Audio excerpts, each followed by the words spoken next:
Hey folks, it's Uncle Jimbo. I guess I'm the one designated to teach simple truths recently. Last week we had to go over the extremely difficult concept that ending a war is not consequence-free. There tends to be a winner and a loser. Korean War being kind of an anomaly. I think most reasonable folks will score that one a tie. But now we've got a whole lot of people talking about why the war should end. David Broder had a piece in today's Washington Post where he pointed out that opinion polls, in any number of them, show that a majority of American people want this war to end.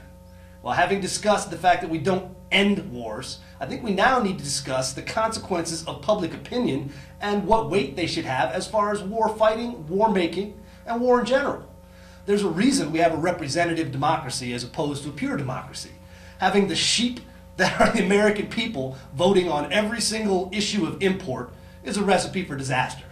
In addition, we give terms of 2 years for reps, 6 years for senators, and 4 years for president for a reason. We want someone in there to be able to make judgments based on their judgment, not the polls of the current times.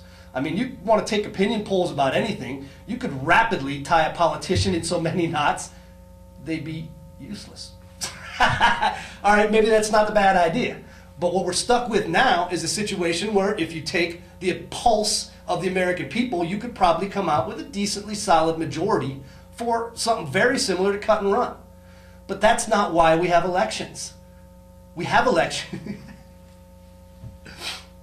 But that's why we have elections, and we have terms for our elected representatives, in this case the president and chief warfighter. He was elected for a second term. Specifically, a lot of folks voted for him, like myself, because we knew he wouldn't pull out. We knew he wouldn't cut and run, and we knew even that if it was difficult and times were tough, and yes, the American people, those deeply committed American people with an attention span of about one MTV video, take that back, one cutaway in an MTV video, couldn't be trusted to maintain what it's going to take to finish this war. We knew W could. Most of the people who voted for him because they knew he'd stand firm on the war. Well, guess what? It's standing firm time.